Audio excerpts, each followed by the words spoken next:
Söz menен айтып жеткириш кыйын болуп турат.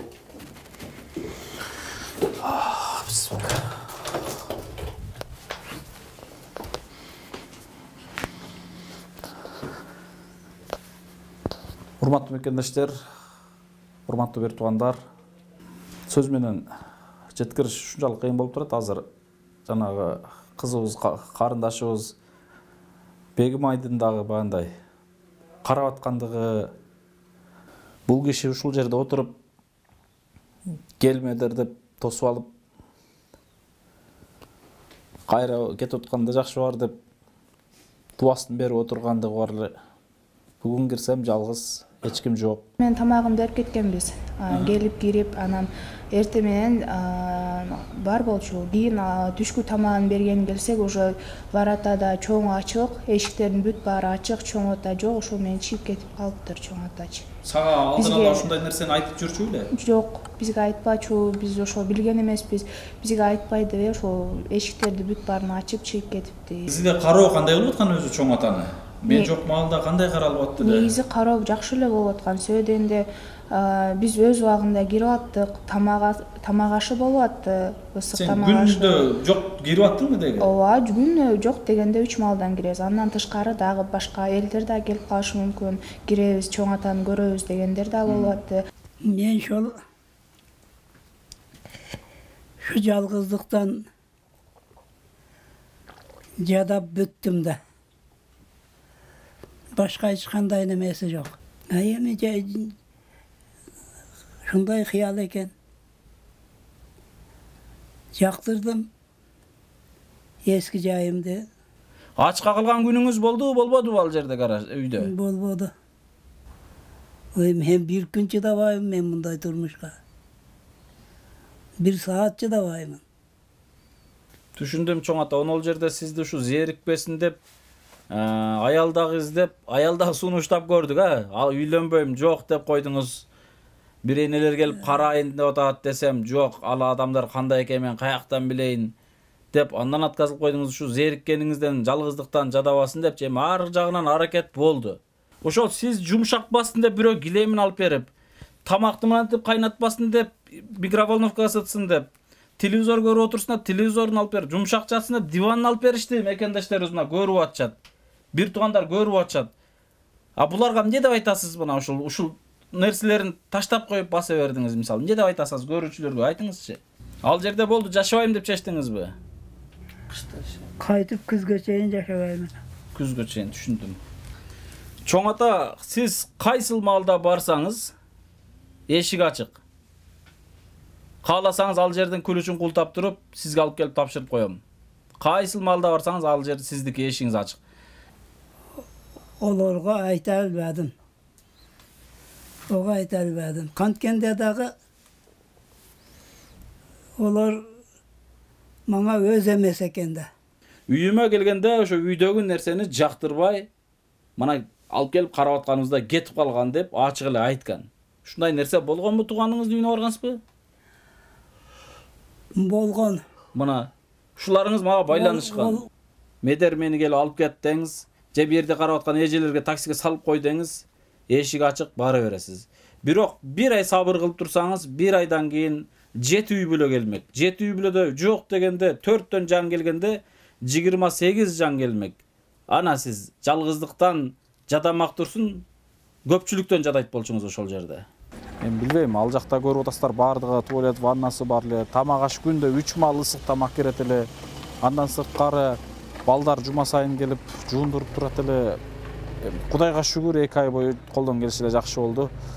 Кимде кандай ой калат, кимде кандай пикир калат, эми ар бир адам өзүнүн акыл деңгээлине жараша кабыл алат.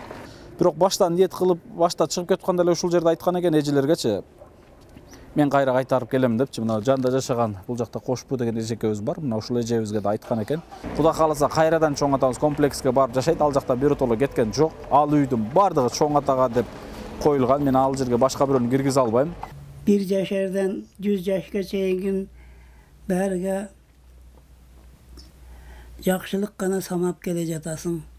Элибиз тынч жашасын, дайыма тынчылыкта, аманчылыкта болсун. Омун Аллаху акбар. Рахмат чоң ата. Оорубаңыз, ден соолукта болуңуз. Ассаламу алейкум, урматтуу кыргыз элим, урматтуу мекендештер. Амансыздарбы, тынчсыздарбы? Кудайга чексиз шүгүрлөр болсун. Аман эсен экран аркылуу, эфир аркылуу, видео аркылуу сиздер менен жүзмө-жүз көрүшүп атканыма шүгүрлөр болсун. Урматтуу мекендештер, биз Жалал Абад жериндеги муктаждар комплексинен сиздер менен кабарлашып турабыз. Бүгүн күтүлбөгөн маселе болуп турат. Мен эч качан күтпөгөн маселе болуп турат. Шунчалык баандай жүрөктү оорута турган маселе болуп турат. Бунун бардыгын сиздер ушул видео аркылуу көрөсүздөр. Урматтуу мекендештер, буну бөлүшпөй коеюн деп аябай ойлондум түнү менен, бирок бөлүшпөй коюуну туура көрө албадым. Себеби эртең мен кашыктап чогултуп аткан авиримди бир инсандын артынан челектеп төгүп алгым келбейт. Мен 6 жылдан бери бул даражага чейин эмне деген гана азап кыйынчылыктарды көрүп, момундай айтканда ийне менен кудук казгандай эле казып, а бирок кээ бир инсандар ушундай бир чоң экскаватор менен ошол кудукту жабып койгондой эле болуп турат. Сөздүн кыскасы, урматтуу мекендештер, кече мен ушул Жалал Абадта болгондо дайым эле муктаждар комплексине келем. Кече ушул мен келгенге чейин эле звонок болуп калды. Медараке чоң ата кетип атат экен, жолго чыгып алыптыр деп. Түшүнбөй, ишенбей эле карап аткан кыздар менен байланышып, анын бир тууганы ушул агасы кабарлап калды. Чындап эле жолго чыгып, бул жердеги коңшу эжелерден суранып, мен ушундай бир 2 айдан бери камакта отурам, эч жакка чыга албай отурам. Мен бул жерде жашай албайт экенмин. Сураныч ушундай такси чакырып берле деп баягыларында боорун оорута турган сөздөрүн айтып, такси чакыртып Ошко кетип калыптыр. Шунчалык жүрөгүм ооруду кече күнү. Келсем, эшиктер ачык, вараталар аңгырайып ачык. Бул нерсени мен эле эмес, жалпы эл деле күтпөсө керек эле. Түшүнүксүз нерселер болду. Эмнеге кетип калгандыгын 91 жаштагы Раджап Ажы, гаражда жашаган Раджап Ажы чоң атабызды, ошол гаражда 10 жыл гаражда жашап жүргөн чоң атаны момундай болгон заңгыраган заманбап, эми сөз менен эле эмес, азыр далил менен да көргөзөбүз, ушундай заманбап хан сарайга алып келип койсок, эмнеге кетип калганын мен чоң атанын өзүнөн сиздерге жооп алып берейин. Барам азыр алдын артына, кууп барган, келинди кууп баргандай эле болуп барат окшойм. Ошентсе деле кыжалатчылык. Мен 3 жыл бою бул нерсени аракет кылып күттүм элем. 3 жыл бою бул чоң атаны үйлү кылсам деп. Ушунчалык катуу аракет болду эле. Бирок тилекке каршы кетип калыптыр. Балким убактылуу кетип калдыбы, балким биротоло кеттиби, түшүнүксүз. Киребиз азыр чоң атабыздын эшигинин алдына киребиз, үйүнө киребиз. Чоң атабыз бана ушул муктаждар комплексинин биринчи бөлмөсүндөгү үйдө жашачу. Чоң ата ушул эшикке могул жерден басып барып, эшиктеги туалетке чыкпасын деп, башка үйлөрдүн ичинде санузел, туалет, ванна жок. Бир ушул чоң ата кыйналбасын, үйдүн ичинде болсун деп, үйүнүн ичине бул проектиде жок эле мен кийин кошуп, ушул чоң атага ойлоп, бул кишини аяп, боорун оруп, ичине туалет, ванна курдук элек. Биздин шартыбызга, проектибизге туура келбесе дагы мажбурлап отуруп усталардан ушу айласын табып, канализация жок болсо дагы ушул нерсени кылдык элек. Мешке чыгып кыйналбасын депчи. А мына ушундай бир условияны жактырбай кетип калгандыгы мен түшүнбөй калдым. Калган үй бүлөнү өзүңүздөр деле билсеңиздер керек. Калган семьялардын үйү ушу 2 бөлмөдөн гана. Залы бар, анан спальный бөлмөсү бар. Санузели жок, билесиздер. Санузели жок.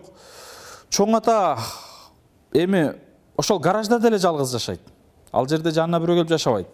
Бул жерге деле адамдар күндө кирет. Жат башка адамдар кирбесе дагы бирок чоң атаны карап аткан инсандар күндө кирет. А мен Жалал Абадта болгондо күндө эле алдында болом. Күндө эле кирип, күндө эле бул бандай сөз эмес.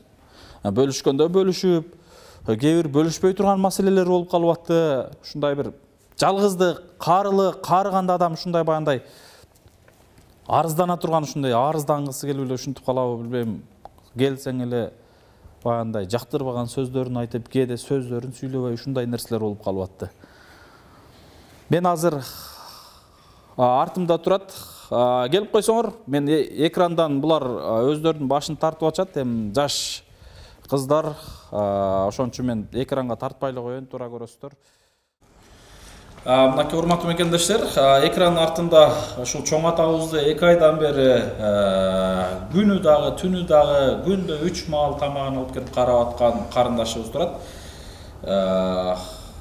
Бегимай, чоң атаны мынакей 3 жылдан бери сенин баягындай жумушуңа жумуш кошуп, ушундай бир расписание кошуп, баягындай сени дагы кыйнап койдук окшойт.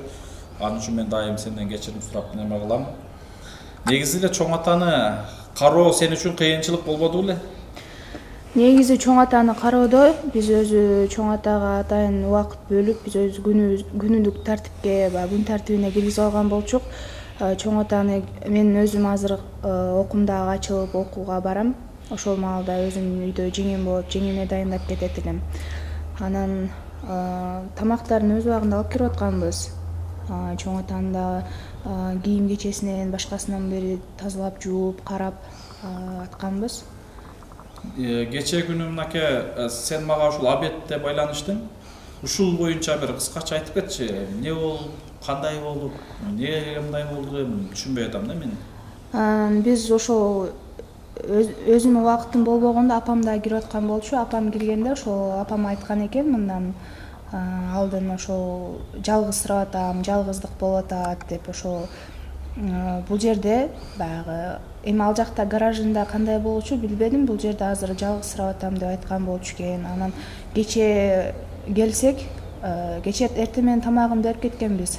Келип кирип, анан эртең менен бар болчу. Кийин түшкү тамагын берген келсек, уже варатада чоң ачык, эшиктердин бүт баары ачык, чоң ата жок. Ошол менен чыгып кетип калыптыр чоң атачы. Сага алдын ала ушундай нерсени айтып жүрчү беле? Жок, бизге айтпачу, биз ошол билген эмеспиз. Бизге айтпай деп ошол эшиктерди бүт баарын ачып чыгып кетипти. Андай ойда балким кароодон кыйналып кеттиби, же башкадан кыйналып кеттиби, же эмнеден кыйналды? Ойда азыр барганда өзүнөн жооп алам, Кудо кааласа. Негизи эле кароо кандай болуп аткан өзү чоң атаны? Мен жок маалда кандай каралып атты да? Негизи кароо жакшы эле болуп аткан. Себеби дегенде биз өз убагында кирип аттык, тамак ашы болуп атты, ысык тамак ашы. Сен күндө жок кирип аттыңбы деги? Ооба, күндө жок дегенде 3 маалдан киребиз. Андан тышкары дагы башка элдер да келип калышы мүмкүн. Киребиз, чоң атаны көрөбүз дегендер да болуп атты. Алар да келип кабар алып кетип атышты. Сен окууңда болгон маалда жеңең кирип аткан? Ооба, жеңем дайындап. Азыр жеңең эфирден сүйлөгөнгө да баш тартып турат. Апаң дагы иште экен, апаңдан да алсам жакшы болот эле эжебизден.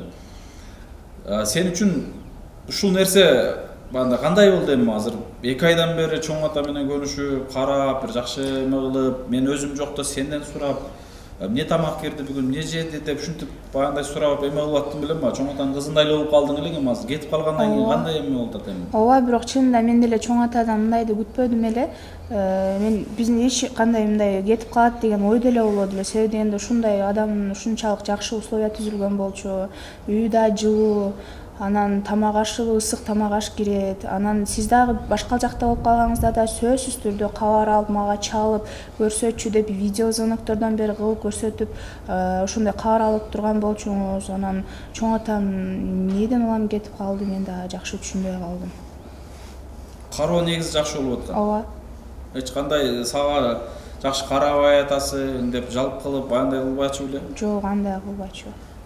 Сен менен баасы кээде сырдашып отуруп сүйлөшүп калып атты, мага айтпаган нерселерди сага айтып калып атты. Биз жөнүндө балким сага айтып, ушул жер жакпай атат, же мындай болуп атат деген нерселер сөз болбоду беле? Андай сөз болгон эмес. Азыр жагып атат өзүңүзгө деп биз да сурап калабыз да, отуруп сүйлөшүп калганда. Анан жагып атат, баардык нерсе жакшы, тамак ашым бар, үй ысык деп өзүнө да жагып жашап аткан болчу. Рахмат сага Бегимай, ушунча 2 ай убактыңды бөлүп, биздин суранычыбызды четке какпастан карап бердиң. Негизгиси Алла разы болсолду. Аллах таалам көрүүчү зат, Аллах таалам сөзсүз ыраазычылыгын сага жазат. Өкүнүчтүүсү биз ойлогондой болбой аткандыгы жаман кейиштүү нерсе болуп турат. Сөз менен айтып жеткириш кыйын болуп турат.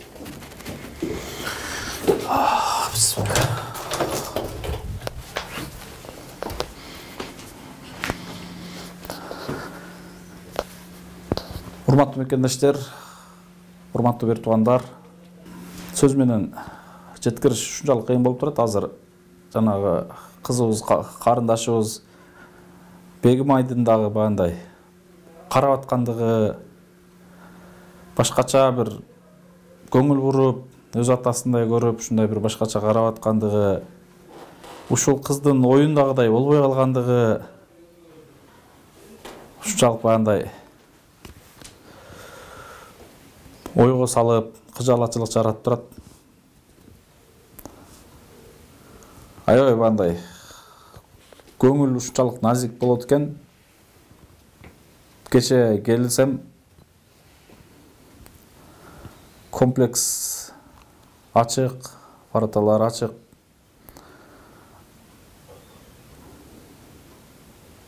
Бая башкача эле состоянияда болдук.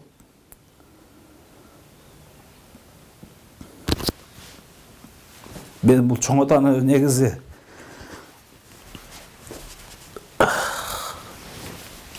бул жерге алып келип, ушул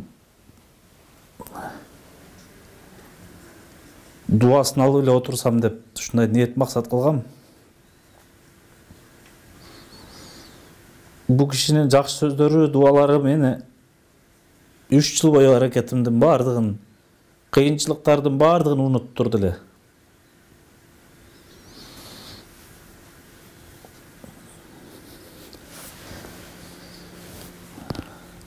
Балким жакшы үмүт кылып, жакшы ниет кылып турсак, балким келип кайрадан бул жерде жашап, жалпыбызга дуасын берип отурат. Мен өкүнүп, азыр кечиресиздер, көзүмө жаш алып отургандыгы, күндө кирсем, бул киши ушул жерде отуруп, келмедер деп тосуп алып, кайра кетип атканда жакшы бар деп дуасын берип отургандыгы бар эле. Бүгүн кирсем жалгыз, эч ким жок. Айла жок, жалабыз. Ал кишинин өзүнүн ушундай эрки экен, ушундай болгон, караңыздар баардык мындай көрүп атасыздар, жатайын десе жатаар жери жумшак. Алдында мен жашыруун эмес, мен азыр уборка кылдырып койгом кыздарга, кече чоң ата кетип калгандан кийин уборка кылып коюшкан экен.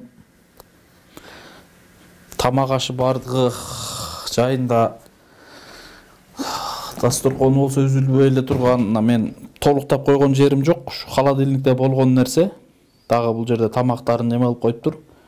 Тамагы, айраны, сметана, фруктовый нерселери, негизгиси нан үзүлбөйт эле. Андан сырткары ар бир тамагын ушу жылытып, тефали суусун кайнатып, анан сырттан суу ташыш деген проблема жок эле. Ушул жерге келип суусун ташып, бардык маселелер каралган, идиш аяктары. Бул жагында деле мынакей көрүп атасыздар, мына чоң атанын баардыгы, ушул ырыскынын баары чоң атанын колчу. Бул жерге мен эч кандай бир көз боямачылык көргөзүп аткан жерим жок. Жашаган жеринде ушундай бир мүмкүнчүлүк шарт бар эле. Мына телевизорун көрүп, бардыгы коюлган, жарык бар. Негизгиси үй жылуу, жанагы от жагыш керек деген проблемадан арылып, анан эң негизгиси ушул эшикке чыгып туалет издеп же бир жерге барып жуунуш керек деген маселе жок эле. Бул жерде мына санузел унитаздары бар эле бардыгы. Ушул жерге кирип жакшына эле өзү туалет кылып, анан жума сайын мен досторум ушул жерге келип, чоң атага досторум дагы көнүп калышкан. Мына бир күнү жаңак деген атка конуп, бул жерде жаңак чагып берип отурганда чоң атага жаңагын чагып берип, ушундай бир жанагындай ушундай нерсеге көнүп калдык элек баардыгыбыз. Балдарым, досторум мен менен кошо келип, ушундай условияны жактырбай кетип калгандыгы мен үчүн жүрөгүмдү оорутуп турат. Мен эле эмес, ата-энем деле кече угуп алып ушунчалык бир кыжаалатчылык болду. Кантип эле эмнеге дешипчи, бирдеке кылдыңбы, эмне кылдың, же урушуп койдуңбу дегендей кылыпчы. Чоң атага бир билбейм, катуу сөзүм айтсам, чоң атага ушул кыйналбасын, оорубасын, ушул жерде жашаңыз деп эле ушундай бир сөзүмдү айтчумун, эң катуу сөйлөгөн сөзүм. Анан бир андай мындай деп чоң атайым ушунчалык акылы зирек, жакшы билесиздер. Айла жок, мына ушул жерде жашачу. Мен азыр досум дагы сыртта жүрөт. Чыңгыз. Чыңгыз. Карап койсоң. Чыңгыз, чоң ата боюнча мынакей азыр уктаң керек, көрдүң. Мына ушул Чыңгыз досубуз, көрүп атасыздар, мен чоң атаны алып келгенден баштап ар бир жумушубузда Жумаш деген досум бар, ар бир досторум жанымда. Ушул ишими колдоп, колума кол болуп, бутума бут болуп жардам беришип жүрүшөт. Негизгиси ушул дайыма Чыңгыз, анан бир тууган инем кошо келип, мына ушул жерлерде чоң атаны жума сайын жуундурушуп, карашып берип атышкан. Сен дагы көп мен жок убакыттарда келип калып атты да алдыңа. Сен келип калып аттың чоң атаны карап, жуундуруп. Ошол малда сага бир ушундай бир ушул жер боюнча эчтеке деп атты, кандай деп атты? Чоң ата боюнча оюңду бир сөзүңдү бөлүшсөң. Эми чоң атаны сен Бишкекте аякта жүргөндө келип карап аттык. Сен менен жүргөндө экөөбүз деле 2 мал ушул жердебиз постоянно. Кышында чогуу эле жүрдүк. Жакшы эле күлүп, тамашалап, жуундуруп, сакал, чачтарын алып жүрүп аттык жума сайын. Анан билбейм, мына акыркы күндөрү 3-4 күн мен деле чыкпай келбей аттым эле, анан бүгүн жок деп айтканыңан мен деле кызча болдум, келдик. Жок, кече кеткен экен бүгүн. Ошол боюнча. Негизи кече мурда күн экөөбүз сөз сүйлөштүк элек, билесиңби? Эртең чоң атаны биз жуундурабыз Чыңгыз да. Ошол түндөсү экөөбүз келип, ооба тамак алып келип. Сен сурагансың чында жуундурайынбы деп. Жуундура турган убакыт болуп калыптыр десем, болуп калды, ооба эртең жуунабыз деп сүйлөштүк эле. Эртеси күнү келе албай калдык. Сен келдиң абеттерде, мен келбедим. Анан бүгүн жок да, эртеси күнү жок. 3-күнү келдик эле. Ошо кече негизи жуундурмакпыз да. Кече жуундурмак болчу. Биз жуундурганга чейин ушул иш болуп атат да, кетип калып атат. Негизи жуундуруп атканыңда, карашып атканыңда сага эмне деген сөздөрүн айтчу? Бир 2 саат ушундай карашып жанында, урматтуу мекендештер, жанында баягындай улам жышып, улам эме кылып, бир карап, башкача бир банядан жуунуп чыгышчу. Мен деле баягындай кошо кирип, кайра көчө сыртта болуп, ушундай баягы телефондорго жооп берип, ушундай убактарда Чыңгыз жанында болуп, иним жанында болуп жуундуруп атып, ошол маалдарда силерге эмне сөздөрүн айтып, тамашалап бир эстеп. Рахматын айтып эле, ушу тамашалашып, сүйлөшүп отурчу элек. Бир жакшы эле. Келгенде 3-4 саат ушул жерде отуруп, чогуу чай ичип, чайын берип кетчү элек. Анан билбейм, эмне себептен кетти. Силерге рахмат. Негизиси биз Кудайым бурса милдетибизди аткарып атабыз. аткардык деп ойлойм, Кудайым буйруса. Эч кандай чоң атага болгон бир орой, копол мамиле Кудай кааласа бизден болбоду деп деле ойлойм. Андай болгон жок, вообще андай сөз болгон жок. Көңүлүн карап эле чай ичесип десек, азыр эле чай ичтим деп жаткан убагы болсо чыгып кетет элек. Сүйлөшүп отурат элек. Качан өзү тургандан кайра чайын берген убактары болуп, ушундай эле күтүп каалаган учурунда туруп чай ичет эле. Тамак алып келсек, чай ичтим азыр деген болсо күтүп турат элек. Ушул жерде эле айланып 1-2 саат, 3-4 сааттан кирсек туруп калат эле, анан кайра чайын ичип чогуу. Ушул сөздөр, урматтуу достор, акыйкат сөздөр. Мына азыр Чыңгыз айтып аткан, чындап эле мен келгенде башка жумуш менен алектенип же паройлорду, наркеркилерди караганымда Чыңгыз ушу карап отуруп, чайын коюп, турушун күтүп, кайра тамагын ысытып берип, чындыгында баягында башкача бир көңүл буруп караганга жардам берген досторумдун бири. Чыңгыз ага рахмат, Алла разы болсун. Аз чоң атага барып калган маселесин көрөбүз, өздүнөн жоопту алабыз. Биздин карообузду, биздин көңүлүбүздү, убактыбызды, биздин момундай болгон условиябызды эмнеге жактырбай кеткенин бул элге дагы бүдөөмү көйбү жаратып турат. Азыр барып чоң атадан жоопту алып эл менен бөлүшөбүз, Кудай кааласа. Силерге чоң рахмат, Алла разы болсун. Балким кайра келет, сөз келет. Бу киши ошол жерге барып, кичине бир бугун чыгарып, баягындай өзүнө келип алганча бир ошо гаражын баягы эле гараж экен да. Үңкүрдөн болсо эми үйүң болсун дегенде ошол өзүнүн гаражына кетиптир. Бир барып ошол жерде кичине бугун чыгарып, кайра Кудай кааласа келет. Кайрадан Кудай кааласа карообузду баштайбыз, досум. Сага чоң рахмат, балдарга чоң рахмат, Алла разы болсун. Кудай кааласа биз ишибизди улантырабыз. Иншалла, рахмат досум, Алла разы болсун. Урматтуу, сырттан чыгып эме кылабыз, урматтуу достор, биз азыр чоң атанын алдына барып көрүп, Кудай кааласа бөлүшөбүз. Анан эмне үчүн бул видеону тартып атканымдын себеби чоң.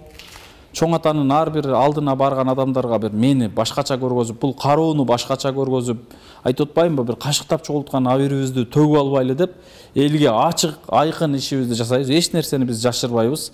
Болгонун болгондой эл менен бөлүшөбүз. Анткени бул элдик үй, элдин бизге болгон колдоосу чоң. Ошондуктан мен эл менен бөлүшүшүм керек. Балким эртең бир телевидение барып, балким бир эртең дагы бир баягында блогерлер барып, бизге душман чыккан инсандар барып мени жаман көргөзүп коюшу дагы мүмкүн. Ошондуктан мен алдын ала эмне үчүн ал жакка кетип калгандыгын, эртең мен барып кеткенден кийин эл барган болсо элге башкача сүйлөшү мүмкүн. Ошон үчүн мен алдын ала баягындай барып жооп алып бергенге аракет кылайын. Анан Бегимай анан баягы мисалы мен келип кеткенден кийин деле кээде айтып калчу элең да, тамак алып келип кеткенден кийин деле сен кирип медрекке келдиби деп сурасаң жок деп калчу экен да. Ушул нерселер. Ооба. Мен өзүм чынында ошондо да таң калгам. Мен чын өзүм деле күбө болдум да. Сиз менден мына жактан чоң ата жакшыбы деп сурап, мен көзүмчө кирдиңиз. Кирип тамакты коюп, сүйлөшүп отуруп чыгып кеткениңизден кийин мен да кайра кирсем, медрекке келип кетти деп эме сурасам, жок деп атпайбы? Жок, келген жок деп, анан эч нерсе жок деп, ушинтип бул жакта тамак алып келип сиздин тамагыңыз турат. Келбеди деп ушинтип атпайбы? Мынакей урматтуу достор, баягындай бул эме кылганым карылык, 91 жаш. Ошол жашка бизди дагы жеткирсин. Баягындай барды кээде жокко чыгарып, кээде жокту барга чыгарып, барды азга чыгарып, ушундай бир кээде карылыкка салып, ушундай кылып коет экен. Ушундай азыр айтып атпайбы, келсең кээде келбеди деп. Кече күнү мен мисалы балдарды жөнөтүп, өзүм жок малдачы, бир жакка кеткен малда сөзсүз балдарды жөнөтүп тамак аш менен келчү. Кече балдарды жөнөттүм элем, чоң ата өзүм иштерим чыгып, бир талага ушундай бир иштер менен чыгып кече келе албай калдым. Бүгүн алдыңызга келдим, кече балдар келдиби десем, ойлонуп туруп, жок балам дейт эле. Анда могул продукталарды, тамактарды ким алып келди десем, билбейм деп койчу деп, карылык да карылык. Ошон үчүн эртең гараждын ичине барып, дагы муну видеону көргөндөн кийин дагы адамдар барып сурашы мүмкүн. Сураганда сөзсүз бир бизди туура эмес элге көргөзүшү мүмкүн. Туура эмес сөздөрүндү айтышы мүмкүн. Мен эч нерсени жашырган жерим жок. 26 декабрда келген. Бүгүн февралдын аягына жакындап калды. Бүгүн февралдын 19'u mına бүгүn. 2 ayga dagы 7 gün kalıptır. 2 ayga jakın karapbız. 2 ay boyu mına komplekste жылуу үйдө жашады. Bir ot jakkan жок, bir tamak pişirген жок, bir çayын aynatып өзү эме кылган жок. Бардыгын азыр ушул карындашыбыз менен сүйлөшүп, суранып, бул кыз менен бандай өзүмчө акылдашып, кеңешип, келишип алып, ушул кызды карап атты. Бул чындык. Ушул кызды, ушул чоң атаны ушул кызыбыз карап атты. Анан жуундурган жагынан ушул эркектер арасында дегенде мен өзүм барда дагы, өзүм жокто дагы мына досторум жанымда болуп келип карашатты. Биз сиздерге бандай бир башкача көрүнүп аткан жерибиз жок. Болгон нерсени айтып атабыз. Болгондук. Ар бир сөздөрүм төбөмдө Кудай турат. Ар бир азыр мына ушул видео башталгандан баштап, мына азыркы убакытка чейин эч бир сөзүмө сөз кошулган жок. Эч бир нерсени алып койгонум жок. Болгонум болгондой сиздер менен бөлүшүп турам. Төбөмдө Кудай турат. Эч корко турганым бир гана Кудай. Мен чоң атадан башка да канчалаган инсандарга кызматыбызды кылышыбыз керек. Бул менен токтоп калбашыбыз керек. Бул иштерибиз биздин кийинки жумуштарыбызга тоскоолдук берип, же бир жарака бербеши керек. Же болбосо биздин колдоп аткан, биз менен сапарлаш болуп, жакшылыкта сапарлаш болуп, биргелеш болуп аткан элибиздин дагы көңүлүн, жүрөгүн бул иштер оорутуп койбош керек иншалла. Анда эмесе достор, биз Ошко сапар алдык. Анан айтмакчы, чоң атанын буюм тайымдары дагы бул жерде калыптыр. Төшөктөрү да калыптыр. Балким келем деген ой менен кетсерек, аны биз өзүнүн жообунан алабыз. Мен бирок кетер замат ал жактагы эжелерге суранып, артынан адамды салып, алдынан тосуп ала турган кылып кечекеде дайындап неме кылгам. Анан эжелерге дагы башкача ушул сөздөрүн айтыптыр. Эми азыр барып өзүнүн сөзүн угайлы көрөлү, сиздер менен бөлүшөбүз. Андыктан экрандан алыстабай туруңуздар.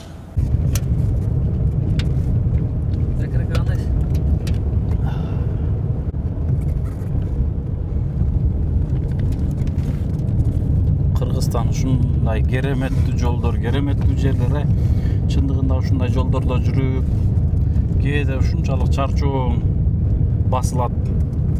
Кыргызстандын жаратылышында узак сапарларда жүргөндө жаңы ушундай идеялар пайда болот. Өзгөчө бардыгынан Кыргызстан өзгөчө, бул тирүүлүктөгү чыныгы бейиш Кыргызстан десек жаңылышпайбыз.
Урматтуу мекендештер, урматтуу бир туугандар, биз гаражга жетип келдик.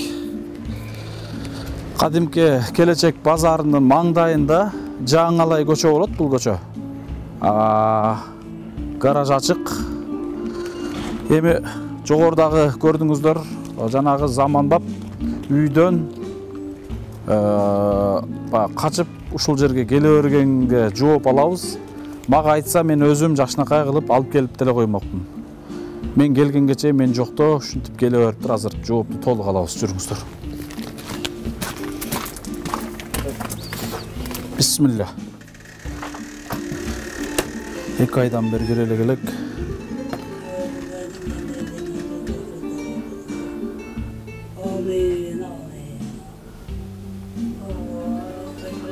Namaz okuvatkan. Kim var? Ruhsat mı? Assalamu alaikum. Aleyküm assalam. Ye. Kandayız? Aman salamat, sonda yaxşı olsun. Densoluk jakşı mı? Yaxşı Xudoga şükür. Tinchlik mı çoğun ata? Kel aylanay. Bismillah. Abi, bu kanday ne kılganınız çoğun ata? Ne? Geliyorsunuz go? Men şunday jaman boldum.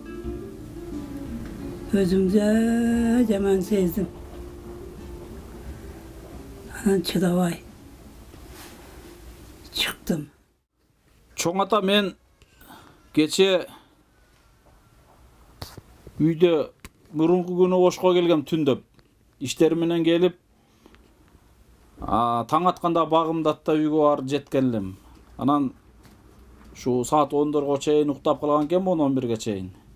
Gelsem 11'de maga çalıştı ошол жерде коңшулар. Çoğun atan get utat. Kayaka get utat eken dep ушундай дегенден кыжалат болуп сарсана болуп кое турсун деп байежелерге айткычак болбой басып кете берипсиз.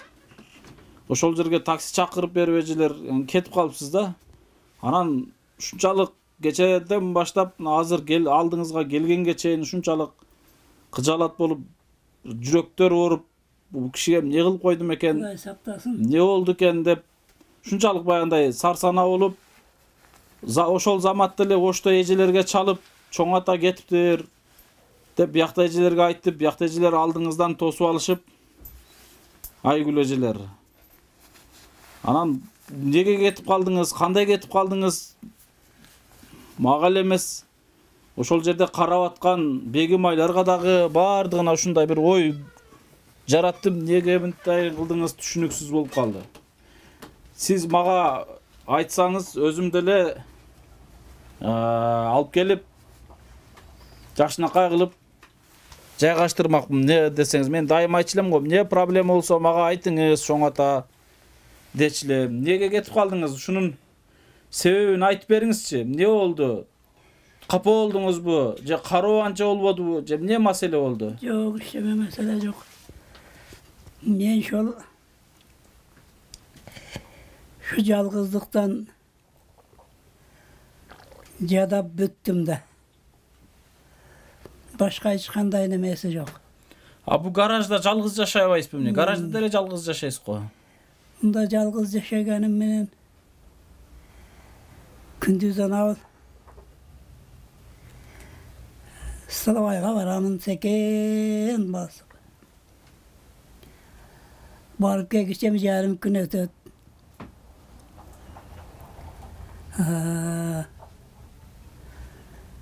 Baskanга kerek eken de. Basmasan mata alıp otursan bütün organizmin jaraksız eken.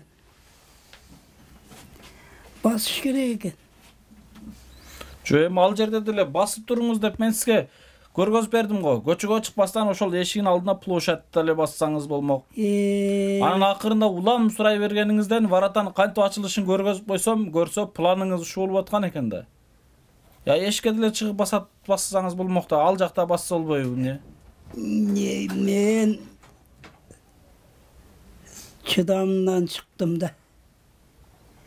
Çıdamdan çıktım. Takır özümdü kırmaya almaya kaldım. Şuncalık. Nege munday boldum bilbeymin. Özüm de bilbeymin.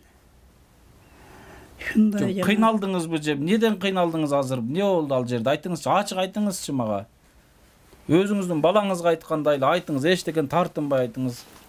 Neden kıynaldınız hem al jerde? Neden kön almadınız? Şu yalgız Жалгыз hiç kayaka çıkmay jatkandan öde boldum da men. 123 gün hiç kayaka çıkmay kamavda jattım. Çoğ ata kalp aytpаңыз. 123 gün жатпадыңыз siz. 26 dekabrda bargansыз. Ha, bəli. Yanvar, mına hazır fevraldın 19'u. Bir ay 20 kança gün bolup kalat? 23 günde. 23 gün. 30'ga 23'tü koşsanız 53 ele gün bolot. 123 emez, 53 ele gün. Siz toluk 2 ayda yaşamadınız. Bir ay 23 gün dedim ama ben. 123 yapmayız mı? Bir ay 23 gün. Şunday kıynaldım. Hem bu bir minut bolsa da yerkin basıp yaşayan adam bu başka bolat eken. Жаңғыдай эле камауда отурсаң şunçalık zaman boldum. Hem bir Xuda bilet özüm bilem. Özüne özün bıçak vura albasan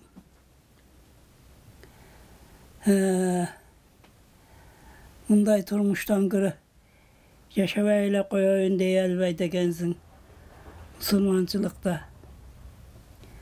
Ana neymi? Allahsız kereyken de. Hemen şu ana kere çekip vardım. Saat 3'te. Hazır geldim. Hazır 5 tane öttü 6 olup kaldı.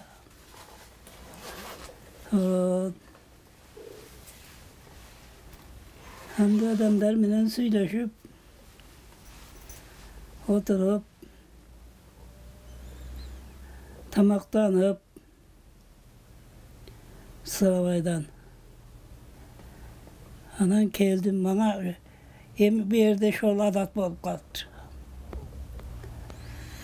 Çoğ ata ben sizge boor orup sizde tanıganıma 3 yıl boluptur. Mına marttın 5'inde tolluk 3 yıl bolot eken.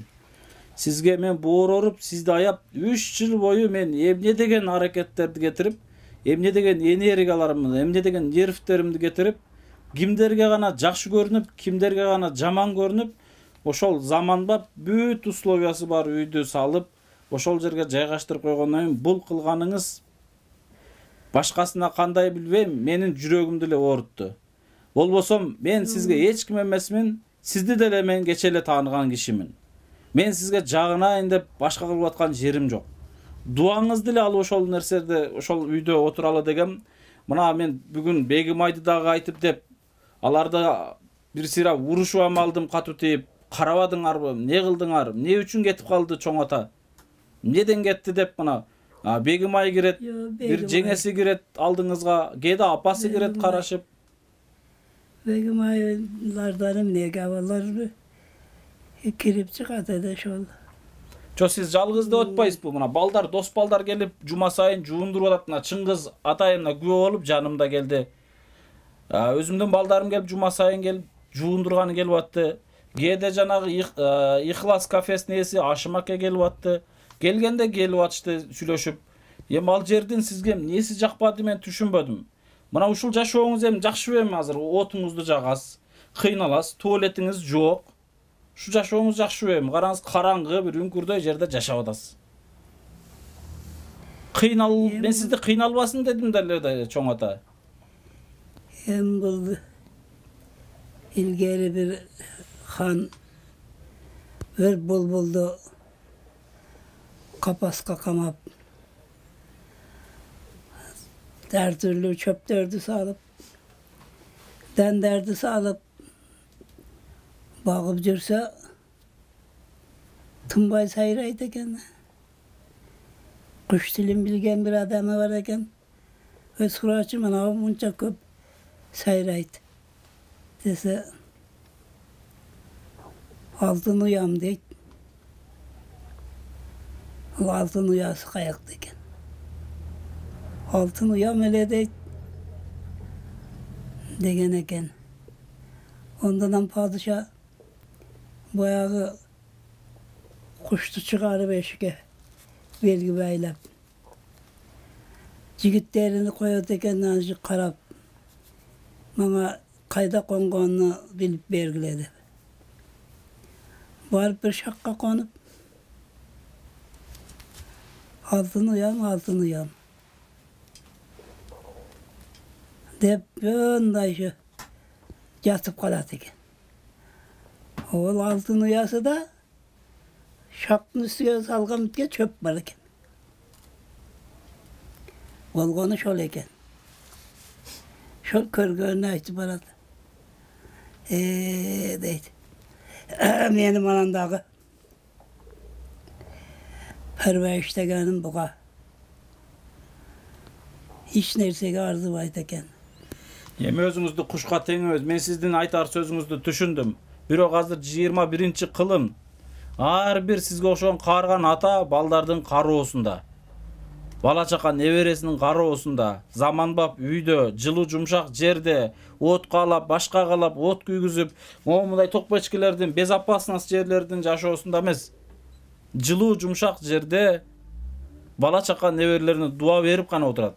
А сизди деле ушу сизге жардам берген жалпы элди журтуңузга дуа берип отурсун деп, ошол жерде күндө тамагын ысык тамагын алып кирип, жанагы карап аткан кыздарды суранып дайындатып, 2 айдан бери ушулар карап атышты. Анан билбейм эми сизге ушул нерсе жакпаса, ошондой заманбап үй жакпаса, анда мен эчтеке дей албай калдым.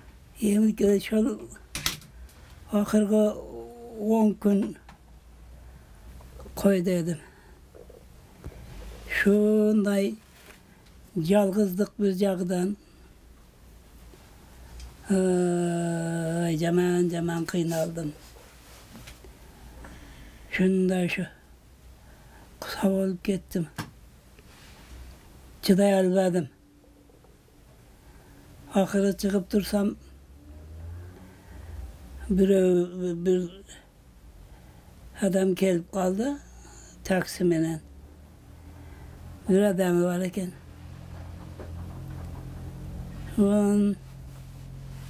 Varıp sorasam mayıl otur dedi. Men çoң ата ал жакта кантип кеткениңиздин баардыгын сураштырдым. Ошол жерде эжелерге шундай арызданымсыз. Мен 3 ай бою күн көрбөй камакта жатам депсиз. Анан çoң ата сиз кыйналбасын деп ушул үйдүн ичине туалет ванна кылып, эшиктин алды муузда жыгылбасын деп кышта үйдүн ичине тамак ташып аттык. Кече күн чыккандан бери өзүбүз убакыт болгондо аяка бияка айландырып, анан көргөзүп койдум. Ол жерде басасы çoң ата. Эмне кемчилик бар десе, мага эмнеге айтпадыңыз ушул нерсени, мисалы? Эмнеге мага айтпай баса бердиңиз? Айтыңызчы, эмнеге менден жашырдыңыз ушул нерсени? Эмне деп айтамын эми? Мен кетем медер, бул жериң болбоду, мени таштап кой дебейсизби? Жок, эми таштап кой дей албадым. Таштап кой дейин десем, ого ора-пара болбодуң. Ben siz ketken günün murunku günü çoң ata түштө домашний пельмен алып кирип астыңызга жаткан экенсиз. Ошко жөнөгөмүн. Çoң ата бар жакшы десем жакшы. Тамак ич болбойт десем ичтим, анан ичем дедиңиз. Анда мен жолго чыгып аттым элем, кете берейин, турганда ичеса депсем макул дегенсиз. Мурунку күнү мына чын кыздар менен кошо келип, жуундурайлы сакал мурутуңузду ала турган убакыт болуп калыптыр десек, бүгүн эмес. Эртеңдерден алабыз деп чын кызга кайра жообуңузду бердиңиз. Чын кыз атайын келип кошо жуундуруп неме кылайлы десек. Мен жалабат болгондо күн деле алдыңызга келип сүйлөшкө бир эме кылайын десем, бир жактырбагансыз беле, же ичиңиздеги сөзүңүздү айта албай эле ушинтип жаттыңыз. Түшүнбөдүм мен. Эмне болуп атат, эмне кемчилик болуп атат деп Бегим айдан сурап аттым. Şol. Siz жалгызмын дейсиз. Келген чын кыздар менен эмне сүйлөшпөйсүз?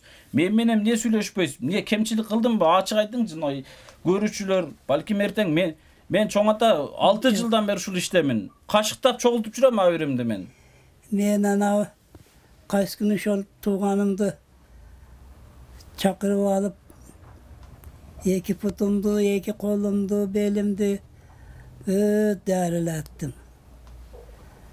O günü yattı. Ertesi telefonda uruşkan ekensiz yola kettim. Yol ketip kaldı. Hiç deme etmedim ama. Ketip kaldı. Ha bu kovuluptur dedim. Hem bana şunday. O özümün tuğanım. Bolğana. Çoğun ata men uşul nerse oyça aytıp bereyim kıskaça. Tuğanыңызga çaldım. Uşul aksakalды tanıysыңбы desem, görgönsүңбү desem, men görgön emesмин dedi. Анда кантип келдиң desem, atam alıp geldi биздин чоң аталарыбыз бир тууган экен dedi. Канчадасың desem, 23-дөм dedi. Туганым dedi, мен азыр Бишкекке кетип атам, мен сизди азыр тааныбайм. Ал жерде бир эле чоң ата эмес, ал жерде башка үй бүлөлөрдүн да канчалан оокаттары бар. Мен сизди өзүм жокто киргизе албайм деп жообумду бердим. Мен өзүм барда келиңиз dedim. Siz ne maksat менен келдиңиz desem, atamдар алып келди dedi. Чоң ата кадимгидей кароодо, бир эмес 2 адам карап атат. Тамак аштын алып келип атат. Анан карап аткан бегим айлардан сураттырсам, күндүзү иштейт экен, түндө эле жатканы келет экен. Анан эртеси сурадым, чоң атага эмне кылыштың, эмне караштың desem, ун чыга албады. Эй туганым, мен чоң атага азыр араңдан тамак ташып жүрөм. Сен кошулсаң мен экөөңө каяктан тамак ташыйм. Мына сен келдиң кече туганым деп, чоң атанын алдына бир каса тамак алып келдиңби? Ачуум келгенин айттым, чоң ата 9 жыл гаражда жашаганда бир барып караштың белең. Бүгүн үйлүү болгондо каяктан тугандары болуп, момундай нерсе болуп атат. Олар o Жаллабадка келип жашап, şu жерде жергиликтүү болуп калыптырлар. Жо сиз башта туганым жок дейсиз. Men murda bilbeyt edem de. Keyin meni internetten körüp, adam barıp tavışıp, suraşıp. Чоң ата, ооба түшүндүм, бирок мен көрбөгөн, болгондо да бойдок жаш баланы кантип киргизем? Канчалган оокат бар ал жерде? Кантип киргизем? Элдин жиберген оокаты бар. Yok, ol elden ookatı менен işimiz yok.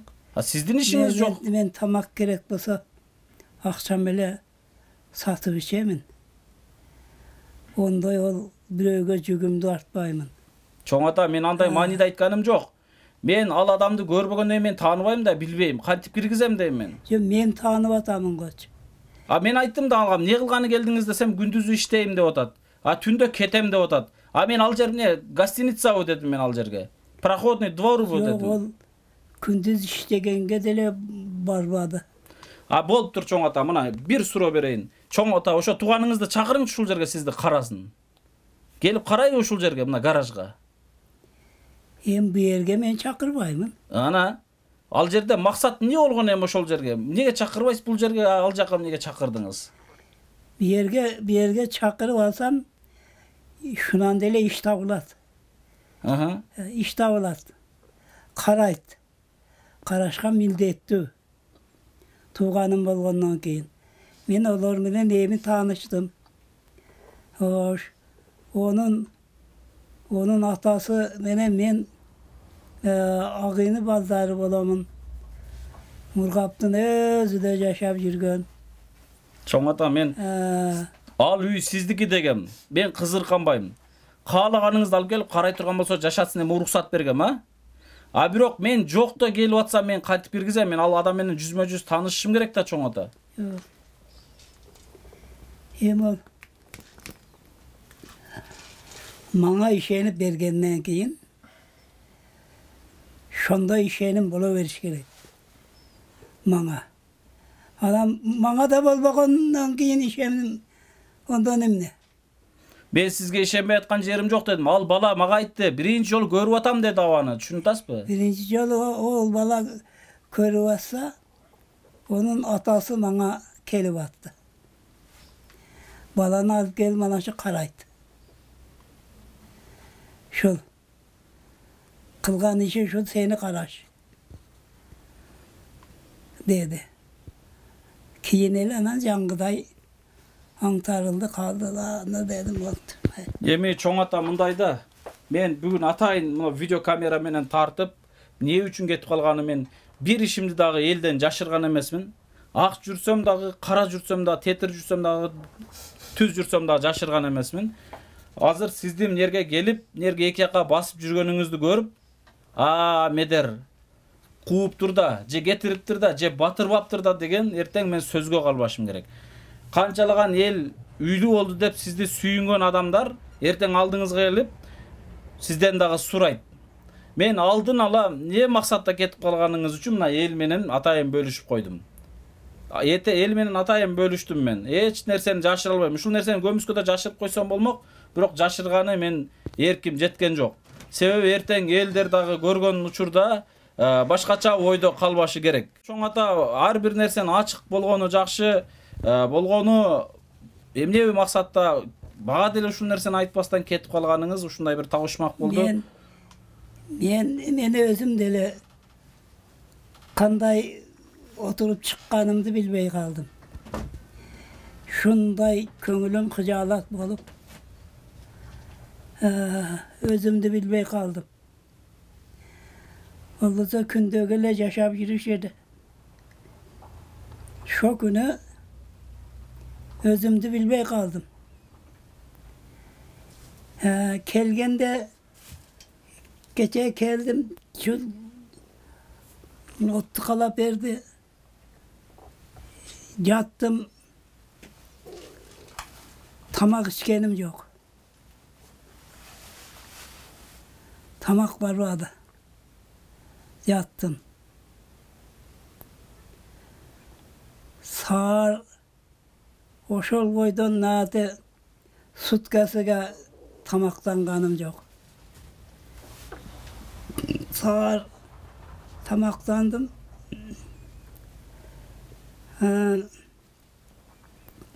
Hazır tamaka vardım ede, beri bir tamak cegerim yok. Cegim kebek. Sebep? Kanday sebebini bilbeymin.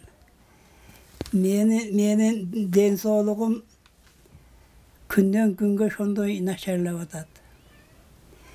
Menin bunda köz doktorga, kojunniga, terapevtke, nevrologga, şulardan bäriga körünüp bir sıra hapsiliye divaniyadan ötüp o kocaraşa deri dermeğini alıp sazlanışım gerek.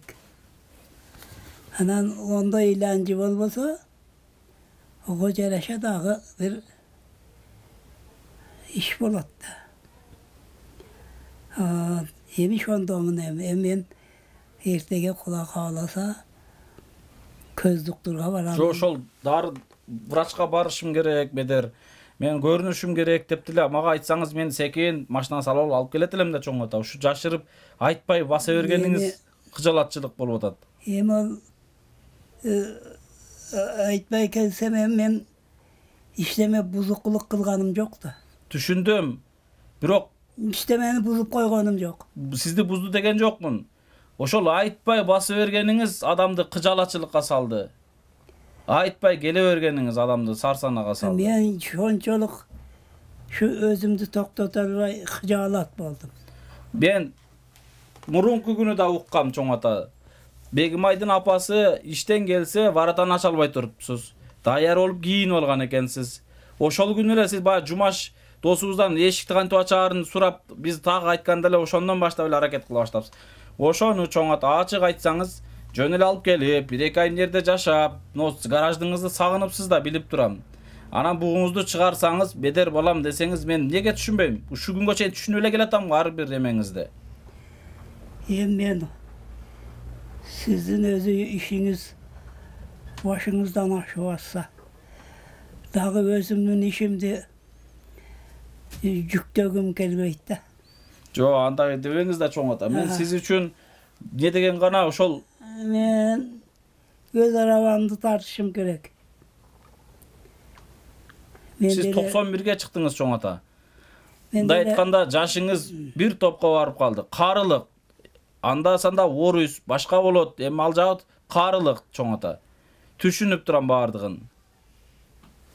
Анан эми жашарбайсыз, кайра баягы оорчулукка кете бересиз өзүңүз айтмакчы. Азыр айтып атпайсызбы, мен уже бандай оор абалга баратам деп. Анан ошондой абалга баратканда алдыңызда бирөө карап туруш керек. Анан ошол кароодон качканыңыз эми өзүңүз мурун айтчу элеңиз чоң ата, мени алып кетти жерден. Оттуу калаштан жатадым, башкадан жатадым.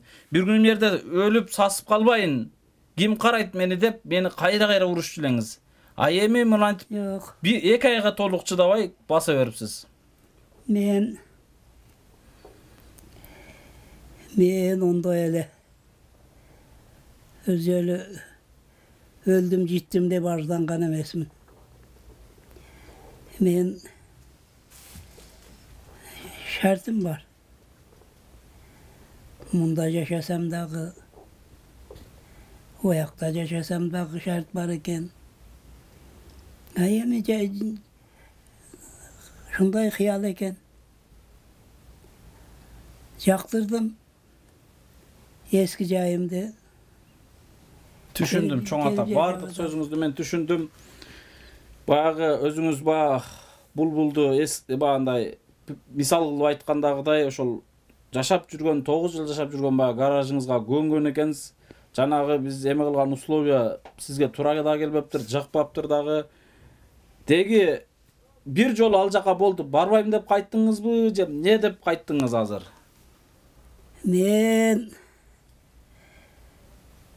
küzde noyabr ayında barıp onda Cellavat'ta yaşaşım gerek.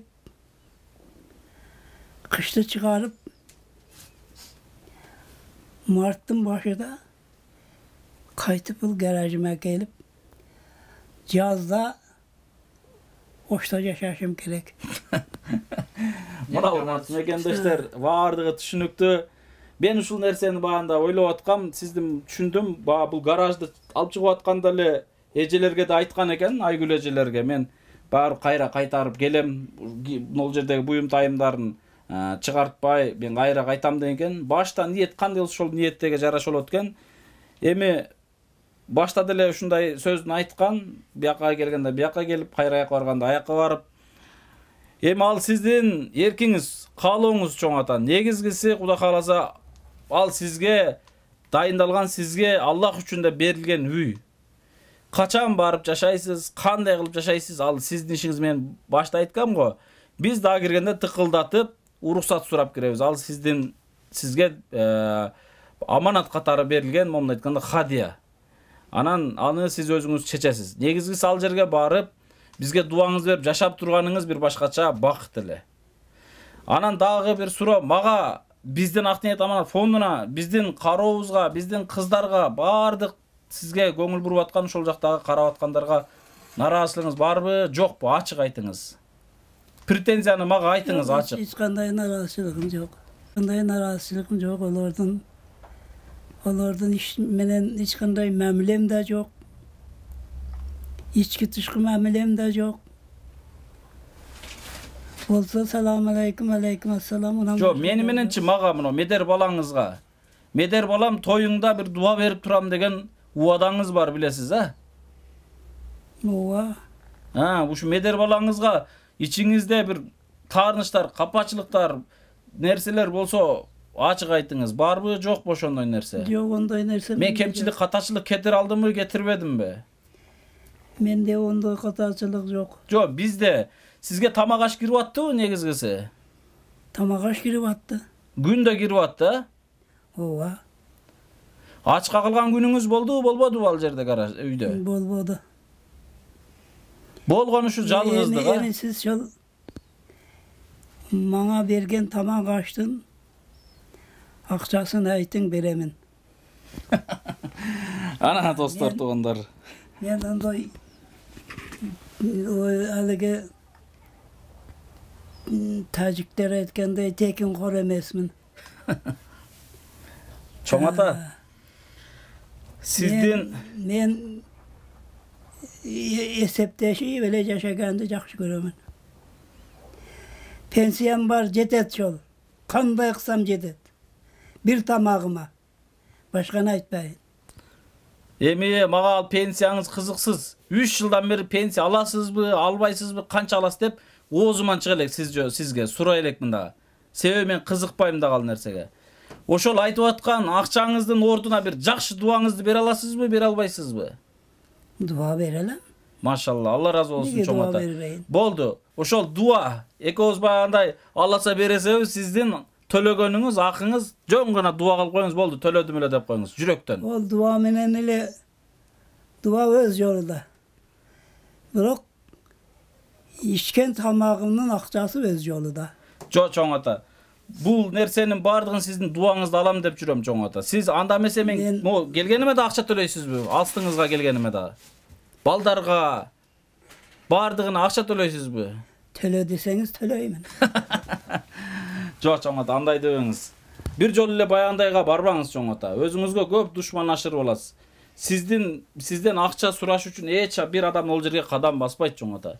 Антип бир жолу баягындай катуу сөз сүйлөп келген адамдарды таарынып болбаң. Мен сизге бир таарынып, бир соролуп, уже көндүм мен бардыгыначы. Мен сизге таарынбай турган болуп чечтим. Ошон үчүн кээде катуу сөздөрүңүздү да угуп келатам. Эми өзүм чоң атам катары бардыгын туура түшүнөм. Болгону мага жүрөгүңүздөн капа болбосоңуз эле болду. Өзүңүз айтмакчы күздө барасызбы? Күздө барбайсыз. Кудай кааласа мына марттын аягында ачылыш кылам деп турам. Ошол маалга, ошол жерге барып, иншалла бир Кудайым жүрөгүңүзгө мынанча мындай салып койсо барып бир жакшылыгыңызга күбө болуп ошол жерде жашайсыз Кудай кааласа. Эми барып көрөсүз. Açıkını açık gerek de. Ben barsam hazır bahar olup kaldı. Ben garajda yaşayayım. Barsam bir gün, 2 gün katışıp duamını verip kaytıp gelebilirim şöyle. Al жерде болду, жашабайм деп чечтиңизби? Kaytıp kız göçeğin yaşayayım. Күзгө чейин түшүндүм. Чоң ата, сиз кайсыл маалда барсаңыз, эшик ачык. Кааласаңыз ал жерден күлүчүн култап туруп, сизге алып келип тапшырып коем. Кайсыл маалда барсаңыз ал жер сиздики, эшигиңиз ачык. Кайсыл маалда дарыгерлерге кайрылам десеңиз, мына мага айтышыңыз керек. Бира былтыр эле ушул Түрк больницасына мыкты жерге 20 күнгө жакын лечение кылып чыкканбыз. Мен Кудай кааласа жылда бир маал сизди ушу лечение кылганыңызга да себепкер болоюн деп өзүмө ниет кылгам. Ben buna bari beni körüp dariler жүрген doktorlar. Бул жерде участкойларбы? Ооба. Ошол картишкам шолордун колунда. Meni жакшы тааныйт. Şunca жылдан beri.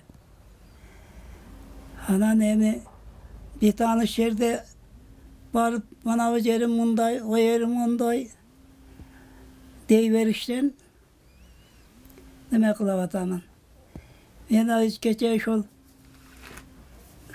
yaka Cetelbegan'ın nemesinden bana o kuyruğumdan ödeceği da 2-5 payda oldu. Anыңыз bir gün karmap gördüm go men. Karnap gördünüz mü? Ооба. Ha. Siz ayttыңыз эле го, ал мурунтан 3өө бар эле, азыр бирөөсү калды, сексегин жок болуп атат деп айттыңыз го мага сураса. İğne saydım ben. Ha, iğne sayıp atam деп. İğne saydım da birevi çok oldu. Ökövünün dümürçöğü var. Yemiş ol dümürçöktörüge iğne sahip göremin. Eğer o iğnege üyrenip algan bolsa kayıtpay koyuşu da mümkün. Onun dayacağı da var da. Onda men keçikpey doktorga dereu körünüşüm gerek. Sebebi bu içki jara. Болду, чоң ата. Мен сиздин участкоңузду билем, Зайнап көчөдө. Кудай кааласа барабыз ал жака. Дарыгерлериңизди жакшы тааныйм, алар мага жакшылап дайындап, мен алар менен таанышкам, буга чейин кошо барганбыз.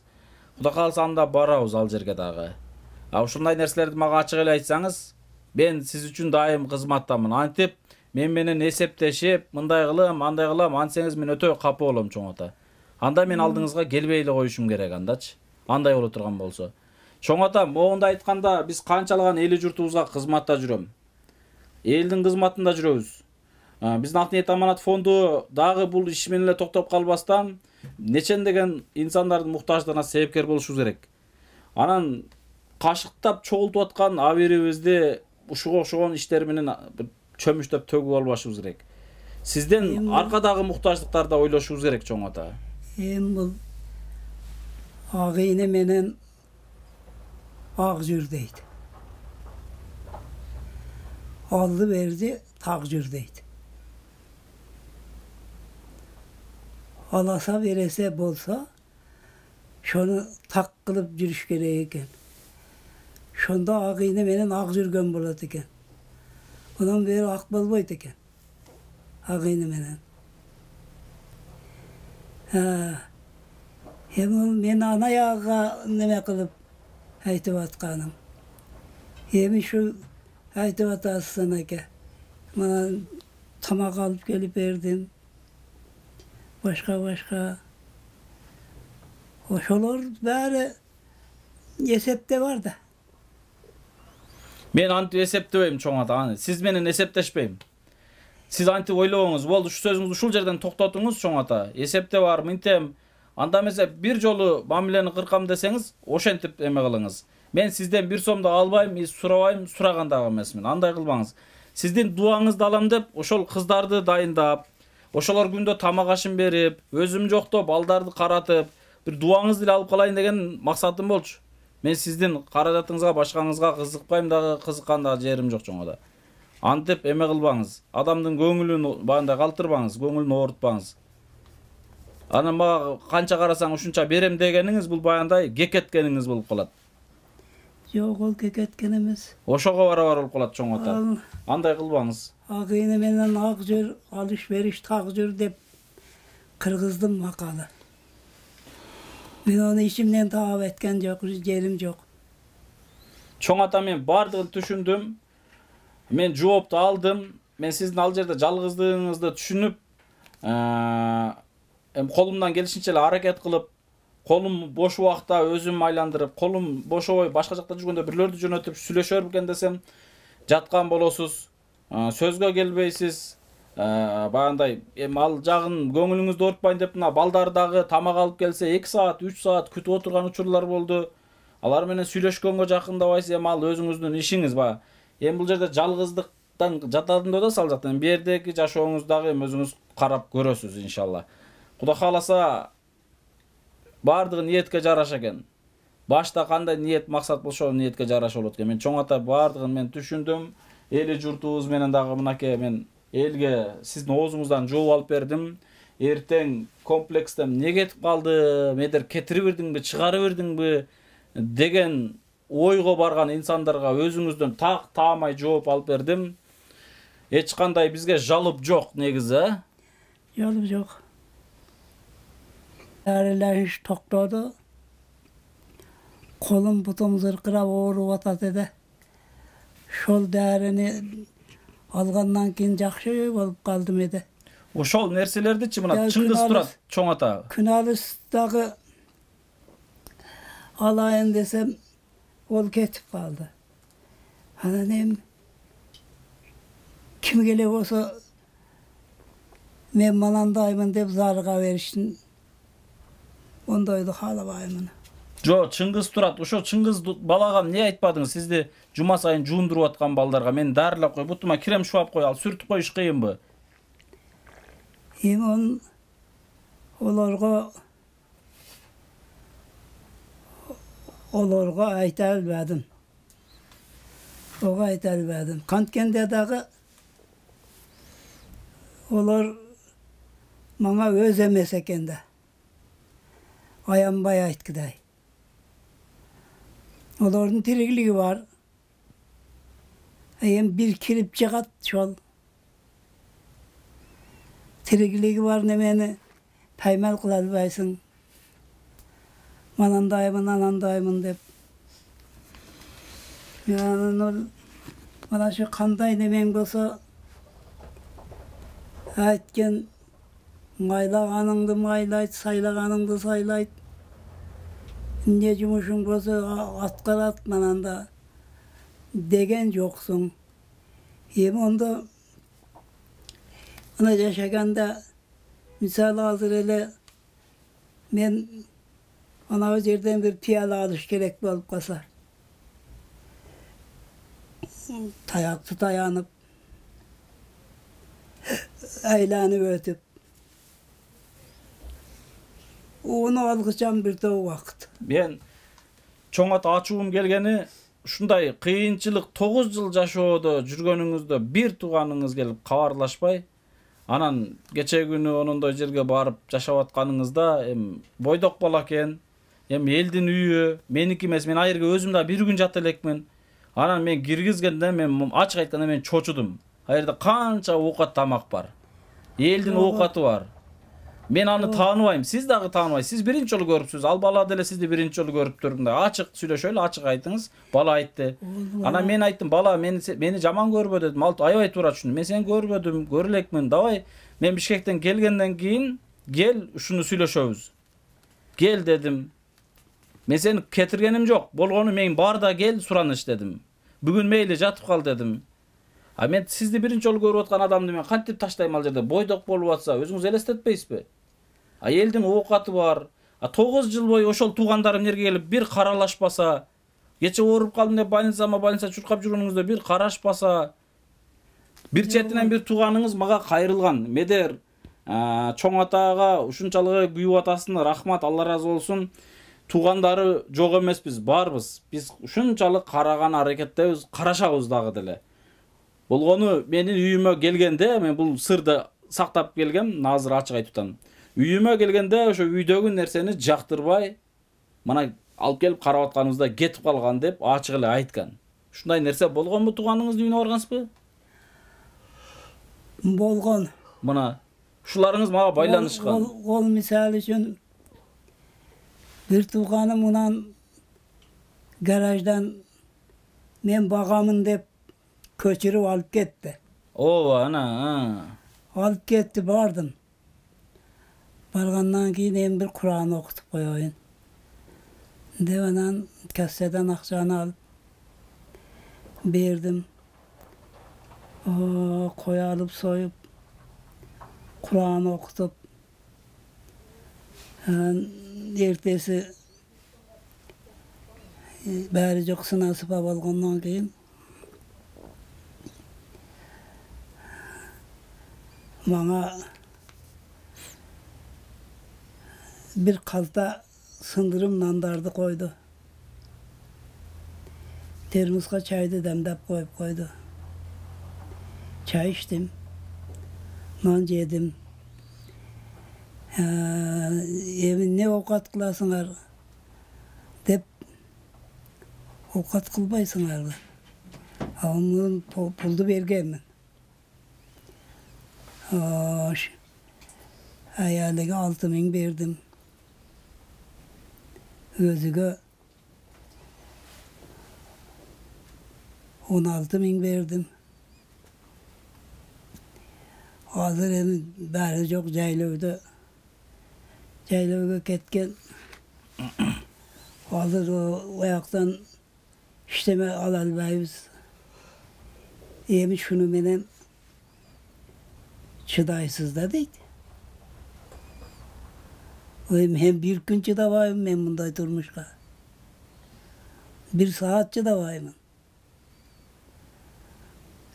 Hem takırlı tamak kılıp berbe koybolsa gerek çoň ata ataýyna apargandan keyin. Dedim dağı çakır haligi taksini dedim. Taksi falanı çakırdı. Geldi. Jügümdü jükdedim dağı. Hoş dep. Basa verdiňiz. Basa verdim başka. Ben onda yaşawda bolgon emesmin. Çoň ata özüňiz aýtçylygyňyz go munança nandyn, munança uçuna kursagym toýguzyp 2 günde bir jep жүрgöm dep. Emi ol maal başka edi. Düşündüm birok, o tuganыңыз dele bir tamak kılıp berbe koýbolsa gerek çoň ata. Ol başka maal edi. Onda men yaşadım. Açka kaldırdı şu tuganыңыз sizde. Bal edim. Adan keyin emi yaşım onda emes de men. Düşündüm.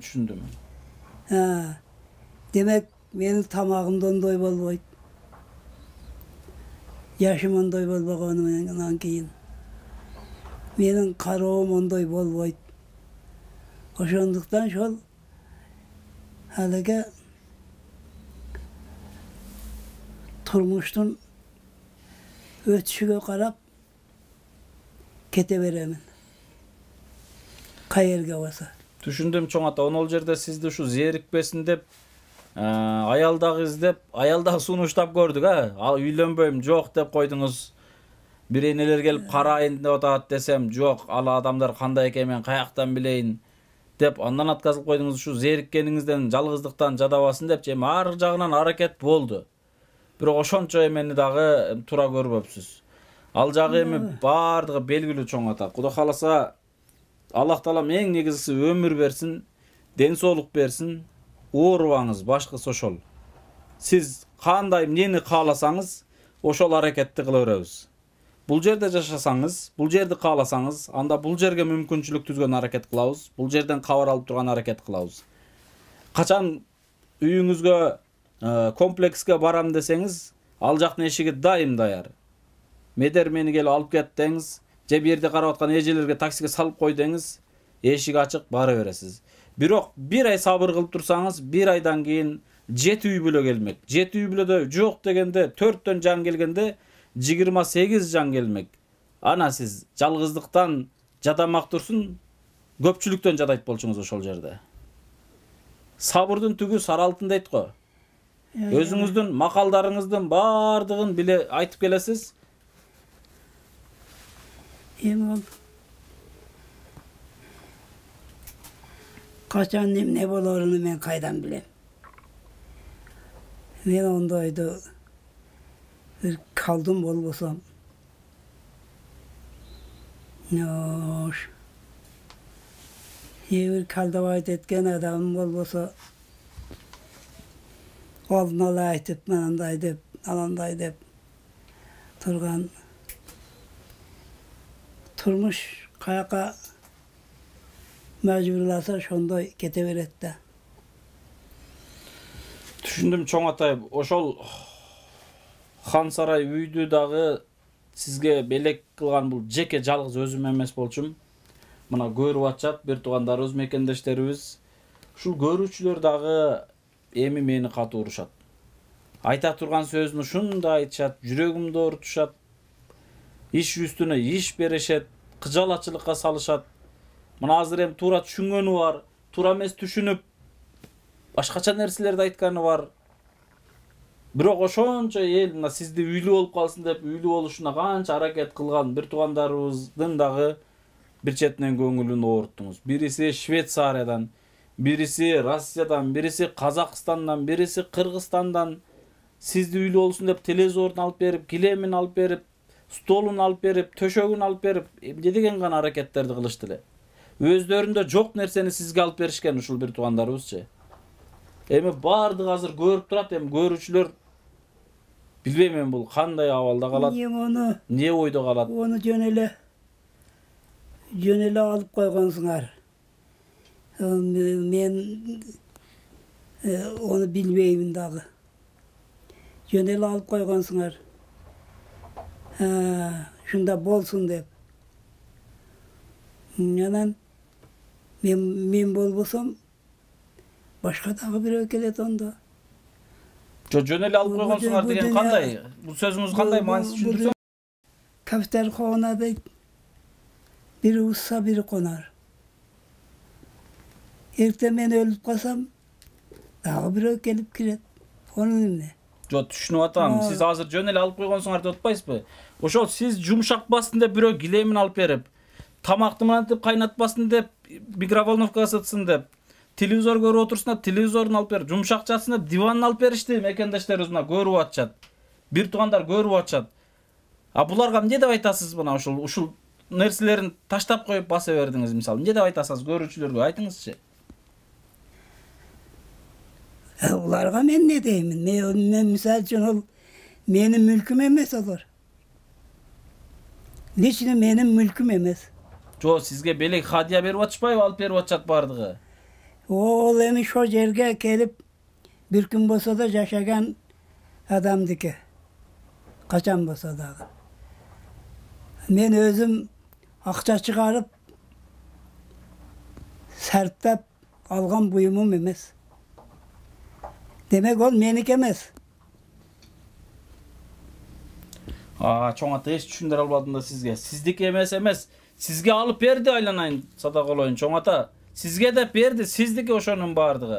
Birok alıp bergen mekendeşlerimizdin buyum tayındaryn paydalanbay gele berdiňiz dep atam. Oşoga ne de istep atam emme. El jüregi oruýt, kapy bolat. Nege men alıp bergen nerseni paydalanbady deyt. Oş ýerde emne yaşabady deyt.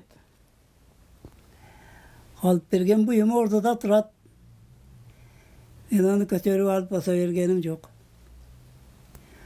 Ol emes özümden alıp bargan jügüm dagı kaldy şonda. Bileýdik ayakta dursun. Men düşündüm çoň ata, bardygyny düşündüm. Negizgisi den sooluk bersin, oorubaňyz, köp yaşaňyz. Bizge jüregiňizden kapy bolbosoňuz ele boldu. Bizge başkaça dua berbeseňiz ele boldu. Çyn jüregiňizden oň dua berseňiz boldu. Anan bayagynday jaman söz aytyp, je bir başkaça kılsaňyz, betime açyk aýtsaňyz jakşı durus bolat. Anan egerde kemçilik, kataçylyk getirsem açyk aýtyňyz. Huda kalasa onday bolboýdy. Sizler jaman kılgan adam emessiňer. Hiç kimge jamandy kılgan adam emessiňer. Koluňardan kelse bir yaşardan 100 yaşga çeýin berge jakşylyk gana samap gele jatasyň. Kalle öktüğüm menen. Düşünemeyin bärini. Hudaý rivaj versin şol. Harekatine bereket versin. Onun başka gap yok. Geňiz anda mesela bir jakşı dua beriňiz anda mesela. Çalpı jumura jurtga dua beriňiz, eli jurt mekenibizge bir dua beriňiz. Eli jurt mekenim, eli jurtum. Daima sak salamatta bolsun. Kızıl koldop, Allah Taalam joldop alıp jürsün. Omurlary uzun bolsun. Oğru turkaw körbesin. Niyeki tilegen tileğeňer işke aşsın. Maksatyga jetsin der elimiz. Elimizde daima tınçılık bolsun. Soğuş bolbosun. Soğuştu men körgömün. Zapkısın tartkamın. Yemi menenki İngiliz dağı kanca pakaliyene olsa soğuş körbesin. Şol. Elimiz tınç yaşasın daima. Tınçılıkta, amançılıkta olsun. Amin Allahu Ekber. Rahmat çoň ata. Oorubaňyz, den solukda bolunuz. Bismillah. Hormatly dostlar, hormatly mekendeşler, munaki hazır çoň atabyzyň aldyna gaýradan bul garajga boldu men gelbesem gerek dep oýlagam. Çoň ata ketip kalgan gün bir tün murun ele uşul jerge gelip, uşul жерди karap ketken birok baganday. Bul жерге gelip jaşabasa gerek degen oý bolgon birok. Çoň ata şu başta aýtkanda ele gaýradan uşul жерinde bayağı ele ömürün ötkörүүnü özü tuura görüp, özü uşul nerseni kalap atat. Maylana çörönün bayanday hawalyn görüp atasızlar bardygyn түшүнүктүү эле болуп турат, бирок ошентсе деле кайра эле баягындай ушул жашоого өзү макул болуп, мажбур болуп аткандан кийин бир нерсе дей албайт экенсиң. Эми бул кишиге бир тууган боло албасаң, башка боло албасаң бирдеке дей албайт экенсиң, бирок адамдын ушунчалык көңүлүн оорутуп кетти чындыгында. Бирок негизи чоң ата капа болбосо эле болду. Анан жогоруда айтып өткөн нерсе боюнча мен айтып өттүм, бир тууганы ушул гараж биздин комплекске мен Бишкекке чыккан күнү келет. Мен Бишкекте бир жума жүрүп калдым. Индияга бейтаптарды узатып аткан балда. Келип чоң атаны карайын дедим элем дейт. Сиз кимсиз десем, чоң атаны алыска тууган улум деди. Чоң атаны мурда көргөнсүзбү десем, жок деди. Чоң атачы десем, жок көргөн эмес дейт. Канча жаштасың десем, 23 деди. Анда бир тууганым мен келгенде өзүм бар да келиңиз деп. Бүгүн мейли калыңыз, эртең эме кылыңыз. Чоң ата эч кандай нерсеге бир муктаждык жок. Бир эмес 2 кыз карап аткан. Балдардан бир эмес 2 бала карап аткан. Анан эч нерсе муктаждык жок болчу да ал жерде. Тамак ашынан деле, жуундурган жагынан деле, азыр бутунан сүрткөндө отпайбы ушул нерселерди деле. Эми баягы каарганда адам баягындай арыздангысы эле келип калат экен, арыздана берет экен, эми билбейм. Ушунча аракетти жактырбай, ушунча бир условияны жактырбай, элдин ушунча берген ырыскысын жактырбай келе берсем, сөз жок, айла жок, эмне дейбиз эми? Айла жок. Тагдыр экен. Пешенеге жазганын ар бир инсан көрөт экен. Өзү ушул жашоосун каалап кайра басып келе берди. Эмне дейбиз? Айла жок, караңыздар эми. Кейпин караңыздар. Айлананы көрүп атасыздар.